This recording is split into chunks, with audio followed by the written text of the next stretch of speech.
had to look around and figure out who he was talking about. First off, I have to say that I'm extremely excited to be here today. I just had to realize I'd been in Virginia once, and I thought, wow, this is my first time in Virginia. That is not true. I have driven through Virginia. But it was my first time waking up next to a beach. It was only my second time in my entire life being near an ocean. And coming to that realization was sort of eye-opening, and it took me back to that 10-year-old girl falling asleep, I kid you not, in 100-degree weather in the driveway, watching the airplanes fly overhead and wishing that I could one day be in one. That was just a kind of a big deal when you're in a small town where no one leaves. So just know that it was a complete shock when someone actually did. And not that I was the first, and not that I'll certainly be the last, but you just really think about the world that has been opened up to us. And hopefully it continuing to be opened up to us. But I'm not necessarily here to talk to you about that. I'm really here to talk to you sort of about my journey in education and how technology, social media per se, has helped to change that. And not only my journey, but the journey of every student that I've taught, the teachers that I work with, the students that they work with, and the ones that we will continue to work with. I was once an ideological teacher in that first year when they tell you, don't smile in the first semester of school. Y'all remember that? Stand at the doorway in between classes and greet every kid at the door by first name. And make sure they put their cell phones away in their pockets, because if not, you need to collect them and then we're going to charge them $15 to get them back. If y'all are still doing that, don't you dare. But thinking back to my very first year teaching, I actually taught in the school that I attended. That was my goal. When I graduated college, I said I wanted to go back to my own school because I remember what it was like to be a student sitting in class feeling like I didn't matter. I knew what it was like to have a teacher boot me out of a gifted class because she said I wasn't good enough. I knew what it was like to not know what my next steps were, because I didn't have a support system to help me with what those next steps would be. I knew exactly what it was like, and I wanted to help change that. So here I am walking into my classroom, all excited about what I was about to teach my students and what our next steps would be. Oh, well, see, now I've ruined the surprise. What our next steps would be. And I'd come in with this technology background because I had a great pre-service program that embedded in technology and interactive learning into our coursework. And I walk into school on the very first day, and they hand me a binder. And they say, here, you teach from this binder. You teach every single lesson exactly the way it's written. You read every word, word for word. You don't deviate. This is what you do. So I'm sitting there as a first-year teacher feeling like what a lot of first-year teachers feel, that all the things that I thought I was going to come into and change were not going to happen. It was as if I was on an island, but not the good kind next to an ocean that I want to be at, that kind. And it was difficult, and my classes were boring. And I, every day, would have to hand my students these worksheets, I kid you not, and for the record, they're still using them. I would have to, I'm not there now anymore, but I would have to hand my students these worksheets every single day until one day I had the bright idea, oh my gosh, Rafranz, you're not going to print these worksheets every day, you're going to instead print packets. It was a transformative idea at the time to send all of those packets to the print shop to have them printed day in and day out. It was an exercise in how to not fall asleep while teaching, but also how to keep my students awake, who, oh, by the way, also couldn't use their cell phones, because then I had to charge them $15 if they did. And something changed. That change for me came at joining Twitter. This was my first tweet. Which, by the way, you know, you can go search for your first tweet. It's pretty amazing. I should have put my old profile picture. It was a cartoon version of me. But I didn't come to Twitter for education. Oh, no. I actually came to Twitter because I was a fan of the Jabberwockies. And I don't know if any of you know who they are, but they were the winners of the very first America's Best Dance Crew. And if you were anything like me, standing up in your room in front of the television in your socks, acting like you could dance like them, and I could not, it was the greatest thing ever. But eventually, I found educators, eventually. It took a while, but I did. And the very first hashtag that I found was an NECC conference. And, and I was deeply, first of all, amazed that there were other people who thought like I did. But they were at a conference. And by the way, I hadn't really been to a conference, so I didn't know what even that was. But I knew that those people were there. And in that moment, something else changed, which, by the way, NECC used to be VSTE a long time ago. Someone would have to tell me what NECC means. I'm sure that you will. But that was a pretty transformative moment. In the next phase, of course, I found community. I found other math teachers. I found other educators who thought like me, who looked like me. That was kind of important, too, coming from a town where there was nobody else like me in it.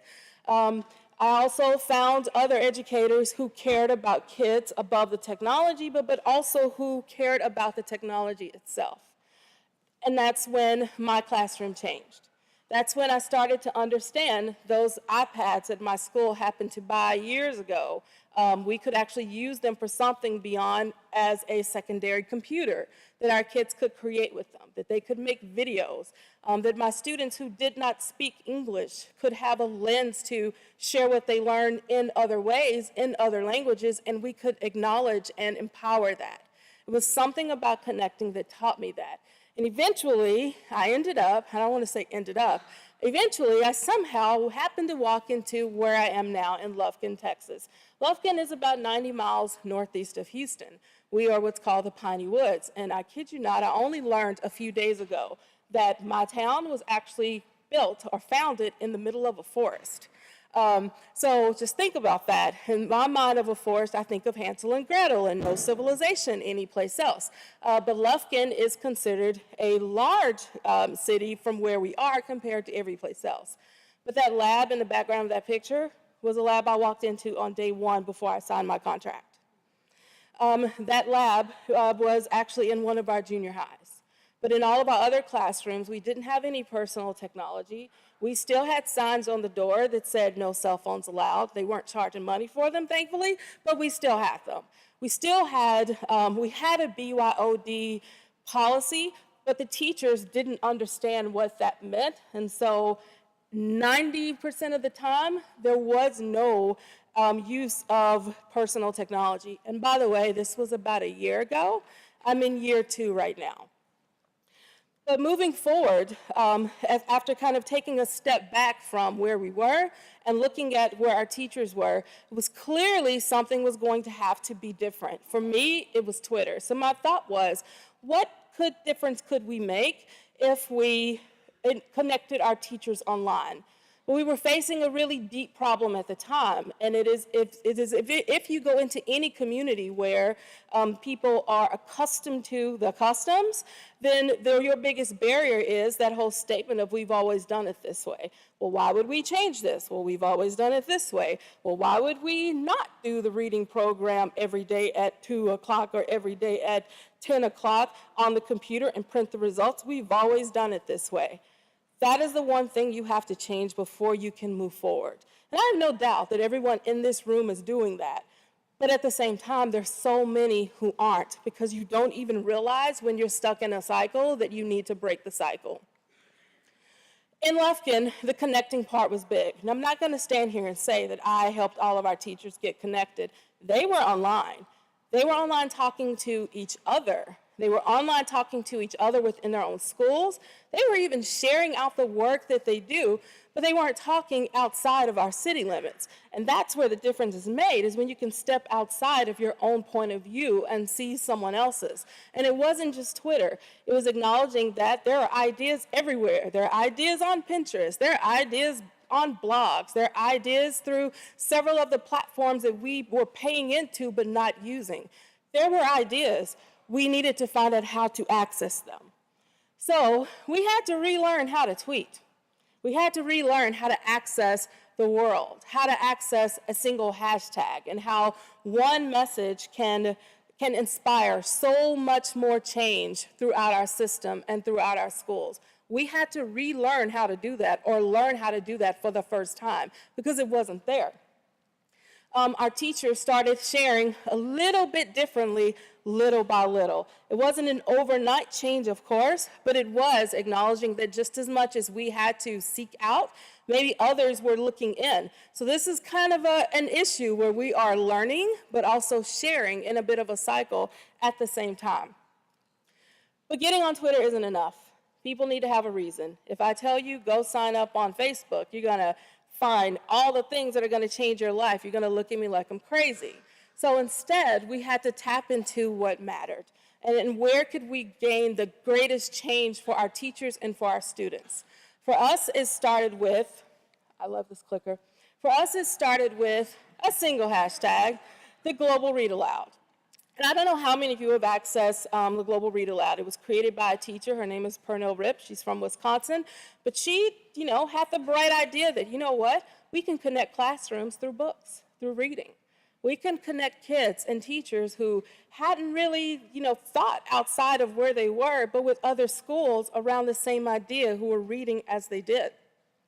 And through the Global Read Aloud, that was our ticket to kind of, I like to call starting our global passport.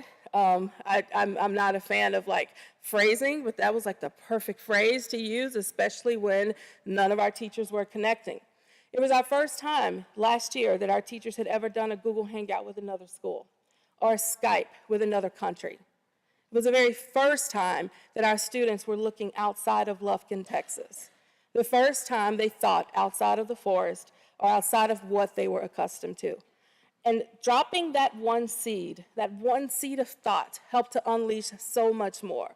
Because once we had a purpose, it made the movement and the growing that much more important and that much more that teachers understood why they were doing it. It was also our very first time blogging. Now, I've been a blogger for years, but blogging is something, it was almost as taboo as Facebook is to my mom, my mom thinks Facebook is the devil. But blogging to a lot of people has been like the same thing. We tend to, and this is what I heard, I kid you not, why would we have our kids write online when that's not how they're tested? And I said, well, it depends on the test you're referring to. Are you talking about the test of life or the one on paper that doesn't matter? And so from that, we could make a difference and we could move forward. There we go. That actually is the first tweet from when we were blogging for the first time, and that computer even has an interesting backstory.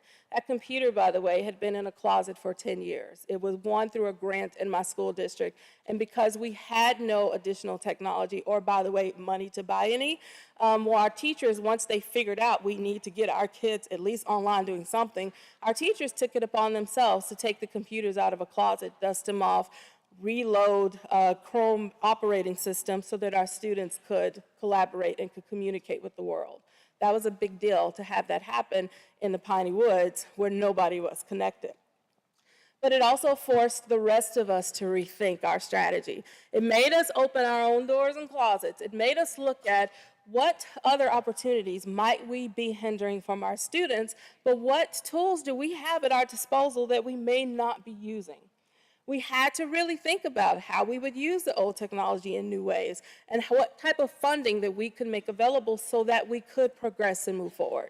And we did that. We did make some moves in order to make technology much more accessible, but we would not have done that without purpose, and that matters. In terms of our BYOD, a really funny story is a student actually is the one that came up to me. I actually got involved with our robotics team. And a student had gotten sent out of class because he had his tablet out and he wanted to read. And I remember what it was. He wanted to read, and he was done with his work, and his teacher wanted him to put his tablet away. And his question to me was, if I'm done with all my work, but I want to read, which is me learning, why can't I have my tablet to do that? Those moments, talking to students and understanding their needs, are the pathway where we can listen and make those changes. And we have had to do that. But you know what? All the things that I'm saying to you are also us acknowledging that we are a community that needed to be different. But if you don't acknowledge where you need to be different, you can't possibly be different. And that was another huge lesson that we had to learn. We also had to look at what other tools were we not using. We had Google Apps for Education, but no students were in our system yet. We actually hadn't taught any of our teachers how to connect. Nobody even knew that they had Google accounts. So just imagine that was fun. So 6 months, probably 6 to 7 months of getting our infrastructure together, educating everyone from the first grader to our superintendent on how to utilize these collaboration tools for learning, how to utilize them outside of that, were also critically important to us understanding how we could be different. And it was probably one of the hardest lesson pulls that we had to do because we were a Microsoft-heavy district, but at the same time, there is not one tool that should define who we are and how we learn. It is the skills, it is what we actually want to accomplish that should define that. But knowing that we needed to connect those, also important. When you think about who your kids are and how they learn, if I want to learn something, I go to my phone, probably to YouTube. I'm a terrible cook. I learn through YouTube. How to cook, how to change the filter in my air conditioning. There's a video on YouTube that teaches you how to do that. So we as educators also had to acknowledge that we don't have to be the holders of all of the information. The information is right there in our students' pockets, in the computers that they're using, in the cell phones that they're walking around with. And how could we utilize that in the classroom? Their classroom is everywhere they go. Their teacher may be the teacher in their classroom, but their access is the world, and we had to open that up. We also had to consider fun and joy. Remember, I was the math teacher that fell asleep teaching. I didn't really fall asleep, but I was a math teacher that I did not love the lessons that I was teaching. I would look at my students every day, and there were some that to this day, I'm like, I am so sorry because I was terrible to you. But at the same time, that was a reflection for us as a district. We want our students to love coming to school. We wanted our students to find the joy in not just being there, but the joy in learning. And that meant we had to redefine everything, not just through the lens of were we going to have iPads or Chromebooks, but really through the lens of what does learning mean? What problems are we solving, and how are we getting there? And that was also an important piece of that. We also needed our teachers to know what yes felt like. The reason why a lot of our teachers weren't necessarily doing things different were because, of course, we're a public school, but through the lens of accountability, there's always that fear of if I do this, my students will fail, I will fail, my school will fail. But at some point in time, we have to understand that if we don't do it, there is failure in other places that may not show on an accountability chart. We had to really think about what that yes meant. And helping our teachers to connect, to learn, to grow was deeply a piece of them understanding how we can be different. So we did that. And I might be the person that everyone goes to now because they know I'm not going to say no to anything.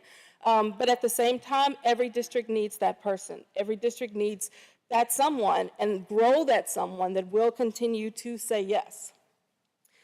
Our very first big venture outside of the Global Read Aloud with our younger grades was coding. I'm one of the big critics of, oh my gosh, we're only going to code for a week, that's not enough. But I realized when talking to my students, dropping that little hint of coding or that hint of computer science had bigger gains or greater gains than I didn't even realize. Our kids took the hour of code and extended that on their own. But they extended it because their first piece of knowledge happened through the hashtag hour of code, but their extended piece happened because they got the access to the programs that they didn't know existed, and they continued to do it. We coded for all of our classrooms, every student. The very first time Lufkin ventured into this, and we have a robotics program, but a very still growing computer science program, I'll put it that way. A computer science program that is still growing. But was only at that point because the kids didn't know. But now, the more that we do this year after year and daily, the kids now know. So they can sign up for those courses, but they couldn't have if they didn't know about them. We shared it, of course, on social media. Those are only snapshots. So I think we might have now 3 Dash and Dot robots. We started out with 1. And I think those things went to every single elementary classroom as long as we could actually push them and as long as the charge could take. but getting those opportunities into our kids was important. It's also how our teachers and our principals knew that other ways of learning existed, that it didn't have to rely on the textbooks that we bought, because they still very much so do, that it didn't have to depend upon the standards that we have to be tested on, but maybe we could rethink how to do that in other ways.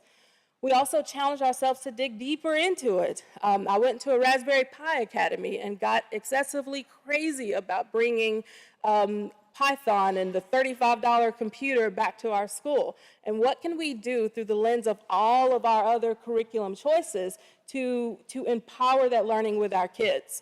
And by the way, that one on the cell phone is playing Minecraft on his cell phone while the others are coding, and I think that's awesome. Speaking of Minecraft, Minecraft also did not exist in our school district. And by the way, we didn't have the computers to run the program, but we had about 30 iPads at our district office that I bought. So I bought all the apps for the iPads, the computers, which we had, and I didn't even mention, we have like connected WISE terminals, so we have classroom computers like for all of our students, but Minecraft, of course, didn't run on them. Our Minecraft on iPads was our entryway into bringing it to our classrooms, but it also brought something else. We were able to take our students who were interested in Minecraft, and I asked one single question. I said, how many of you want to help your teachers learn how to play?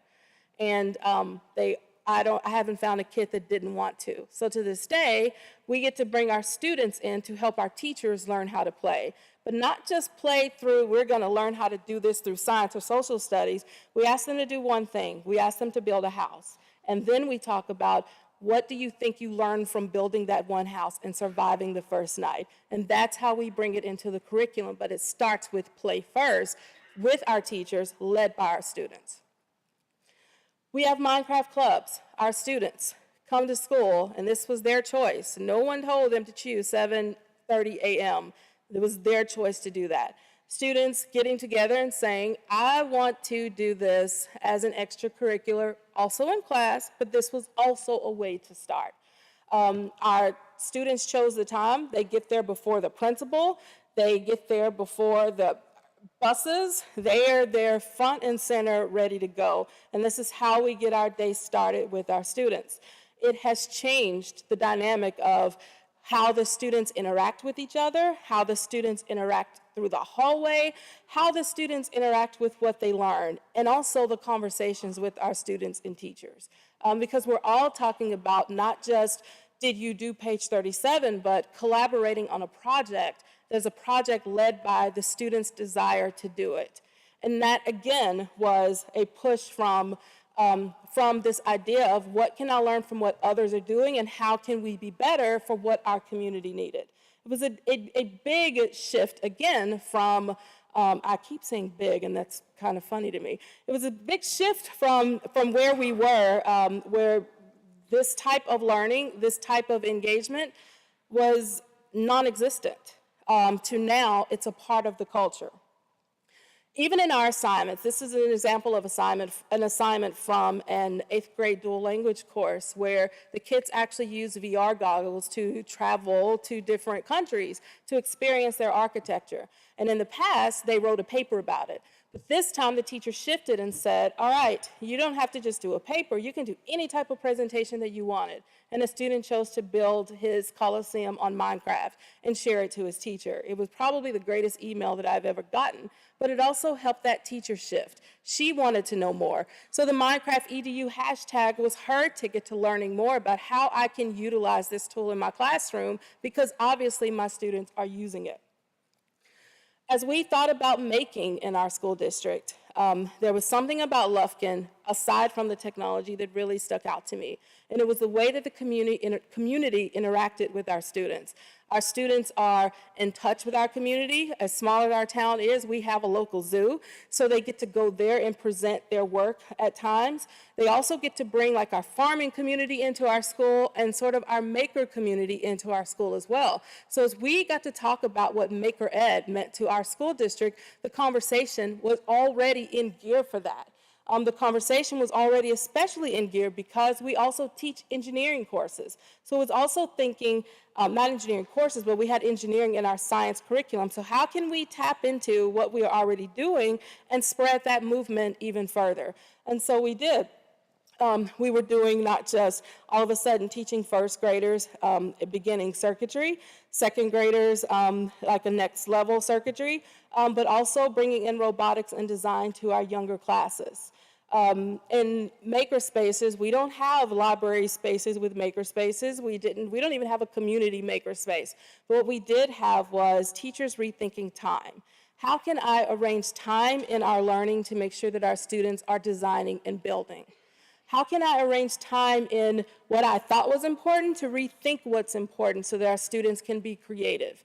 That, again, too, was an incredible part of change in our district. By the way, this is also all year one.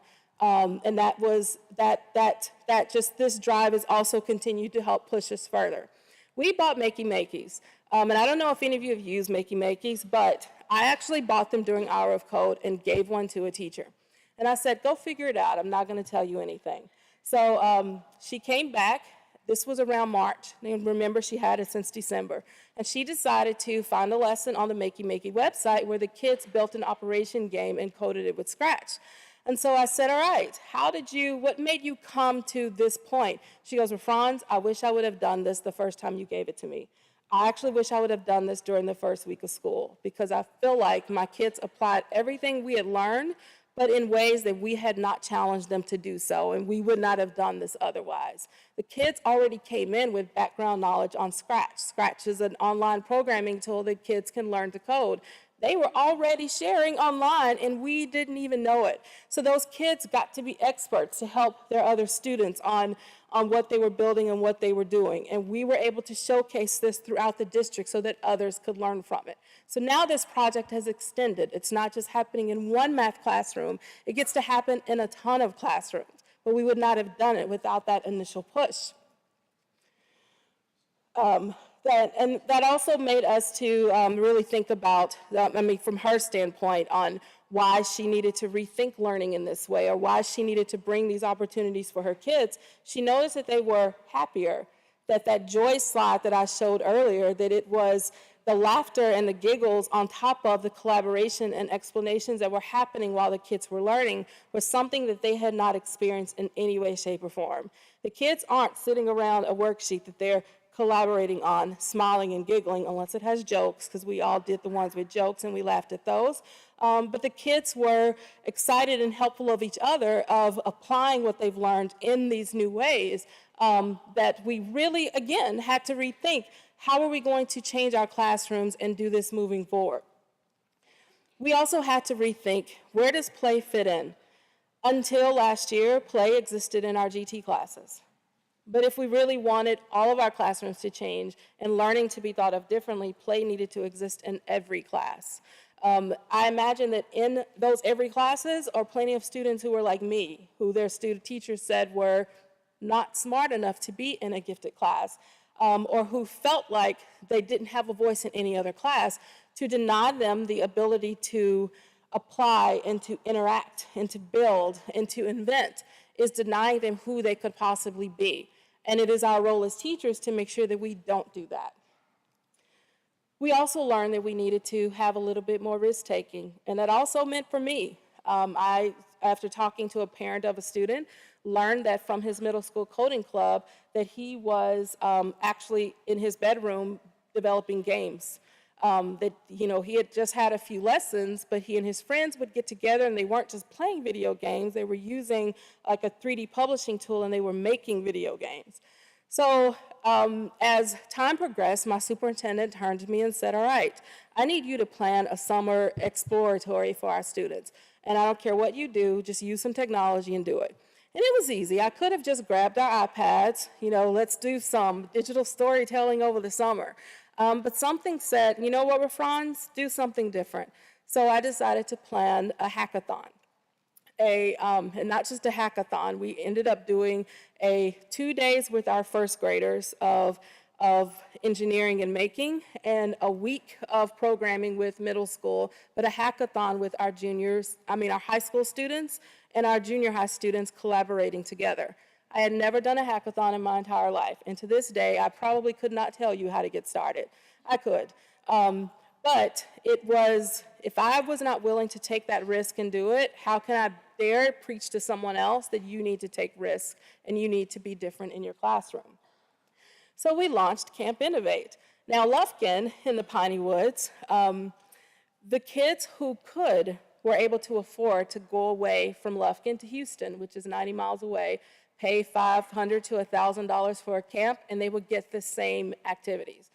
But my big idea was, let's do it here in Lufkin. Let's not have a charge. Let's let them come for free.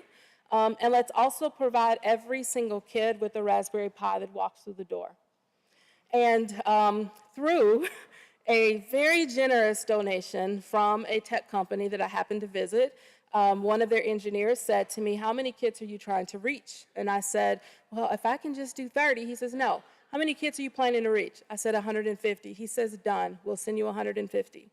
So we were able to launch our Camp Innovate and provide all of our students with this lovely box of Raspberry Pi and all of the component parts. In addition, we partnered with our engineering community in town. We have a Lockheed Martin, and we had another company in town at the time. I think they might be gone now. But we partnered with our engineering community and our robotics team to help launch this event because I didn't have the programming background. I knew basic Python. I could make things on the Raspberry Pi with instructions, but I didn't know how to just design on a whim. But you know what? You can launch things and you can do things for kids, and you don't have to have the knowledge or background to do it, especially if you have a community that is willing to partner with you and to help. And you have to be willing to ask because you need to ask and it needs to be done. Y'all are so funny. But with our, so we created a hashtag, of course, and you can find it now, Lufkin Makers. There's also an LHS hackathon, and I'll get to that one in a minute. We started again with our first graders, where we brought them in on day one, and we did paper circuits. And day two, we did squishy circuits. And they got to make monsters, and they recorded them, and they made videos, and we sent pieces home with them. The fun part, though, was when you send battery packs home with kids, make sure that they are not flammable. Because I did that, and luckily, a parent, I'm just gonna be real, a parent came up to me the next day and was like, hey, did you know if they put the red and black wires together that they'll smoke? And I was like, how did you figure, what? He goes, well, you know, we almost started a fire in the car, but it's okay, we contained it. And he wasn't upset.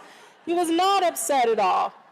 He was actually pretty happy that that happened because they had conversations, but we also had to send some letters home to parents, talk to them, and make sure the kids knew not to do that. So I'm going to fast forward through that mistake. Just know that that will happen if you don't take care to do that.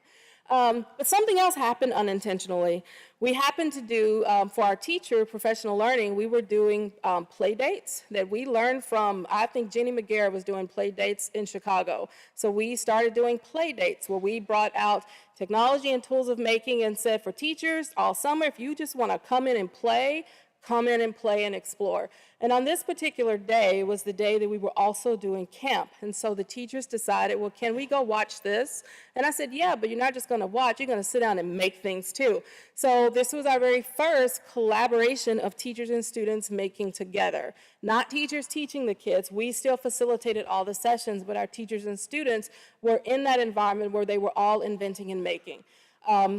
Which was also informing of when we do professional learning, we really needed to think about making sure students were a part of that environment if they wanted to be a part of that environment. And could we create more opportunities for students and teachers to learn together? That was important. So from our hackathon, we actually tried to open it up to only the kids in our Lufkin ISD, but we have charter schools and private schools in our community too, and it just so happened they wanted to send their kits as well. So we didn't turn any kits away. We let them all come in and build. We taught them how to plug in, unplug the Raspberry Pis, how to connect all the wiring, how to do physical computing, how to reprogram Minecraft, how to program games that they were thinking about. Like, I think we threw the entire kitchen sink at them for an entire week, which was clearly something that we needed to do. We had a diverse collection of students, a couple of girls, and I'm going to just name those two, not by name, but day one, they came in and they were bored and they wanted to sit and watch videos or play Minecraft but not code Minecraft. And so I talked to them and we sat down and talked about equity and what it meant to have access and what the computer science world is like that's absent of women in a lot of fields and especially of students of color. The next day, I had a brand new group of girls in my room who left and went home to start playing themselves. And they came back the next day as experts, even more interested than they were before. But having that real talk conversation was important. That we didn't just shield kids from their realities, that they needed to know why you need to learn this and what this can mean to you or to your future or the future of those around you. Our hackathon was an entirely different ballgame. We actually, our event was, Microsoft sponsored it and they sent engineers to work with our students. They also sent a filming crew to record it, and it was really funny because when they say that it's going to be done in 2 months, they actually mean maybe 2 months, but it could be more than 2 months. So it's not done just yet, but I've been told it's any day now. But what we did is we brought our robotics team and split them up and made them team leaders and partnered them with middle school kids. We didn't give them any additional instruction or how to work with younger kids, so just also know that was fun. But what we did challenge the kids to do, we said design some technology that could change the way you learn or change your classroom. And their choices were they got to use the Raspberry Pi, but we also brought out Arduinos, we brought out Lego kits, we basically gave them anything they could possibly want. And what the kids ended up designing were things like, and this really, I think, brought it home for me, one of the group of girls decided to design a program that would take American Sign Language and translate it when a student was talking in sign language. And they wanted to do it because the only time they get to talk to their peers who are hearing impaired is through another adult. And they wanted to have a way to have that face-to-face conversation. Now, the other side of that is while they were developing this platform, they were learning themselves. So an unintentional consequence of that was they learned some phrases that they can now have conversations with their hearing impaired friends because they were trying to code a platform that did it for them. And that was, one of many outcomes. We brought in our community to listen to our kids present. This presentation was happening in front of engineers who were judging it. We had a set of winners who I won't spoil it for you because I will share the video to you when it comes out so you can see it. But it was, as a person who had, I think, every fear imaginable of doing something insane, to sit back and see our students stepping up to the plate, to sit back and see the teachers that came in to help. It was probably the jump that I needed to envision what our year 2 would be, which is what we're in now. Another interesting kind of fallout from this event was that is one of our students, his name is Ely. Ely was at the time working on his Eagle Scouts project. We have a community in Lufkin that serves single mothers attending college. The problem is none of those single mothers have access to computers. So Ely's Eagle Scouts project was to develop a plan so that they could continuously provide computers to the desktop computers and laptops to the mothers coming into this community. So as a participant in this event, he was able to connect with an engineer who said, I will sponsor the software for you. So he got together our robotics team and they built computers and we were able to present them to this community. The best part of it is that it's not just a one-time deal. Because he started the program, it will continue. So now through our computer science and design and robotics, our kids have a service project to continually participate in and be a part of our community. And those types of moments are the kind of what gives you your why, on why we do this, why does this matter, and why should we continue to to talk about what technology means to us, but not just through the lens of how did I do on my reading test this week, but through the lens of how can we use technology to serve others. For us, it was a reawakening. What other opportunities could we unlock for our students? What other opportunities were there that they were waiting to do? What other innovations could they lead? What could we do that the teachers weren't necessarily the architects of? And how can we make sure that every student in Lufkin, every student, every family knows that not only are they a part of the system, but they are part of all the solutions that are out there waiting for us. And at the end of the day, that's exactly what matters. And that matters more than any device we buy. That matters more than whether we get Chromebooks or iPads moving forward. What matters is what problems will our students want to solve, and how can we make sure that the opportunities are there for them to initially learn from, but then grow from moving further. Thank you.